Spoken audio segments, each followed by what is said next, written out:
everyone, this is Sach, and today is lesson 1 in our new series, Back to Crochet Basics.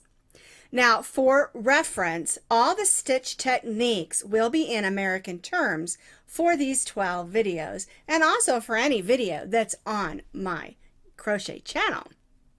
Now for today, we're going to be just starting from the beginning and talking a little bit about slip knots, chaining, and tying off, but also about how to hold your crochet hook, how to hold your yarn, and which end of your yarn is the working yarn. So it's going to be a lot of fun. And then I'm going to show you how to make this wonderful, easy, and pretty chain scarf.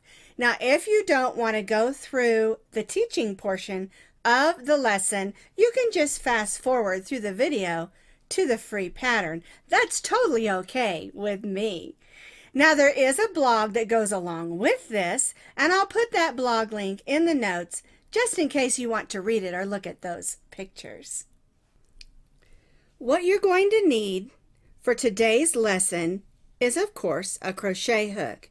We're going to be using an H8, which is a 5.00 millimeter crochet hook. And this is about the most average crochet hook there is. And so I thought it was a good idea to start with the H8 5 millimeter. Now, I'm not going to go into a lengthy discussion about all different kinds of crochet hooks because there are thousands of them.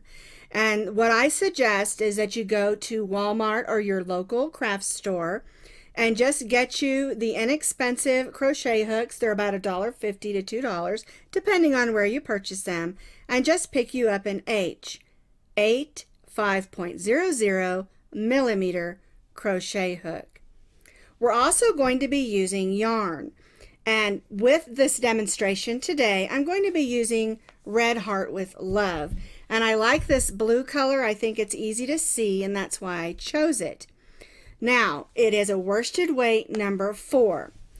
You can also go to your Walmart or local crochet store or fabric store or craft store and purchase some yarn. You can use any yarn that you find. Look for this. It's either in a circle or a square, and it'll have a number 4 in it. That's a worsted weight number 4 yarn. I do suggest that you start with a solid opposed to a print or variegated or striped, just because when we're first learning, it's easier to see your stitches that way. And then the last thing you're going to need is just a pair of scissors.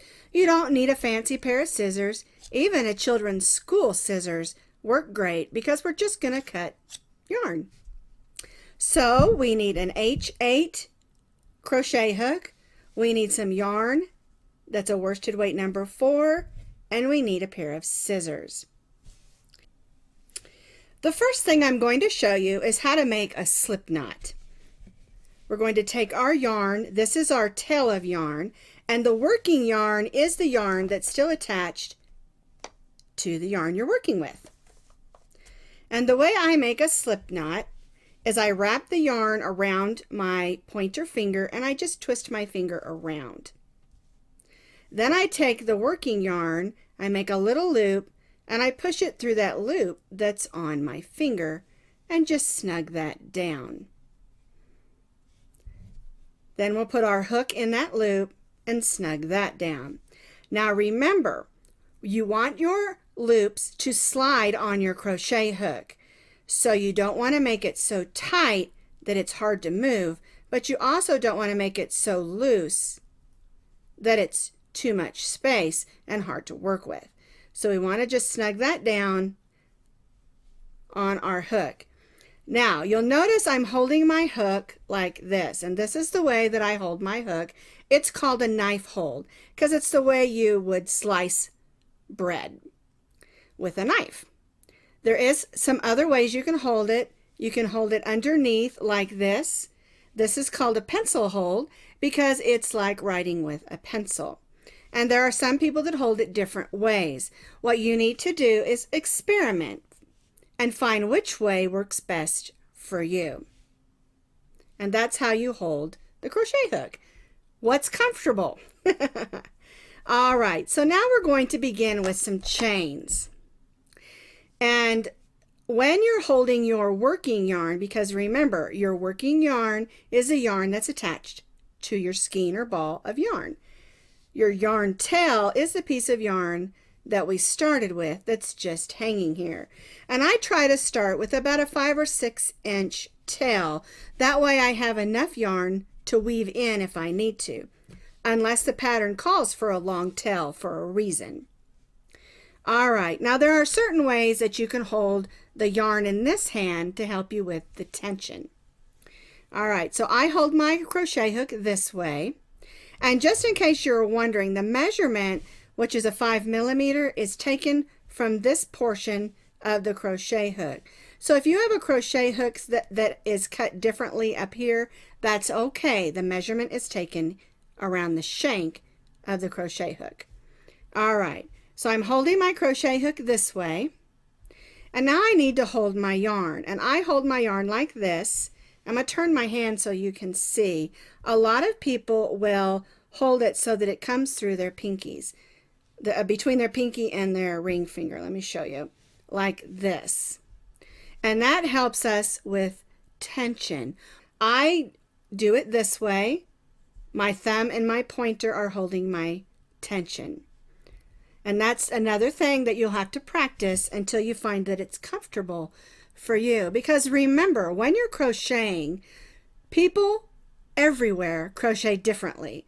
They may hold their crochet hook differently, and they may hold their yarn differently. You have to do what works for you. We made our slip knot and we put it on our hook. And now we're going to make some chains. So what you do is you can wrap your yarn around your hook and pull that through.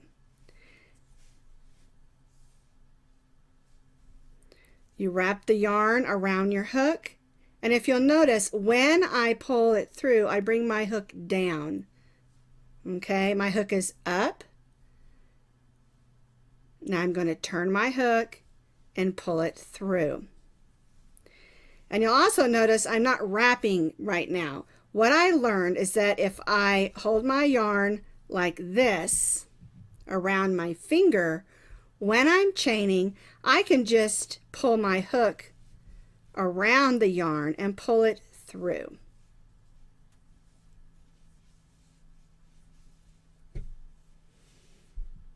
And you have to work and practice to get consistent chains. All right, let me take this out, and I'm going to go through all of it one more time. The slip knot and the chain and the holds, just so you can see it. All right, so slip knot,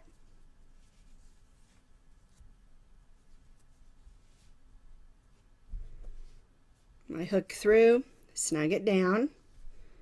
Now I'm going to begin chaining.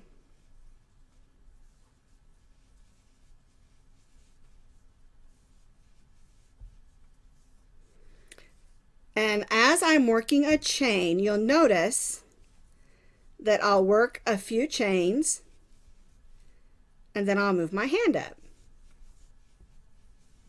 3 or 4, then I'll move my hand up. And that helps me get consistent chains.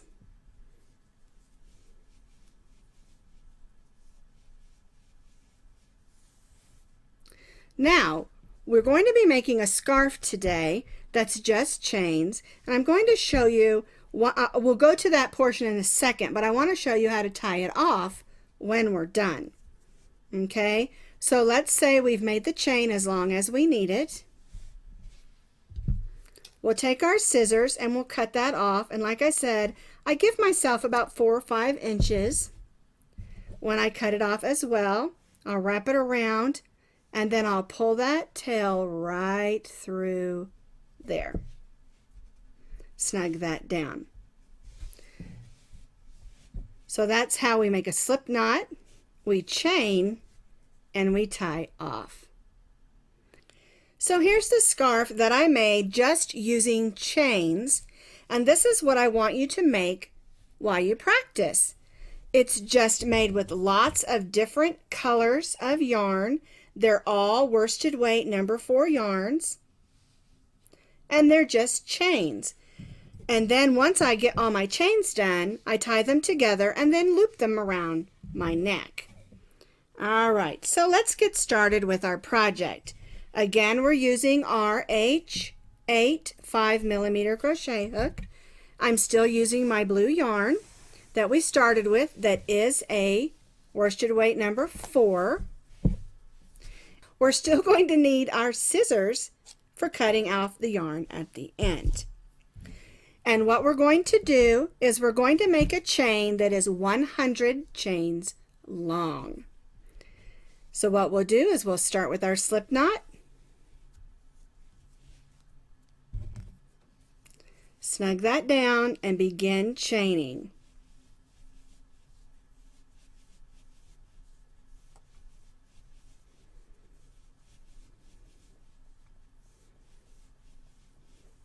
And we'll continue making chains until we have 100 chains.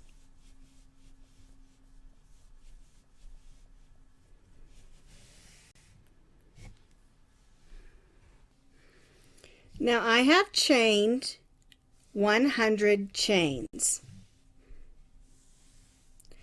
And the reason that I'm wanting you to do this is to help you practice getting your chains even. All right, now we're going to tie off, so we're going to cut that yarn, loop it over our hook, and pull that through. Now to make our scarf, we're going to put the 2 ends together and just make a little, what I call a loop knot. I'm sure it has an official name. But we're just going to loop both pieces of yarn together and push that down to the top, and then cut that off. And you end up with a circle scarf.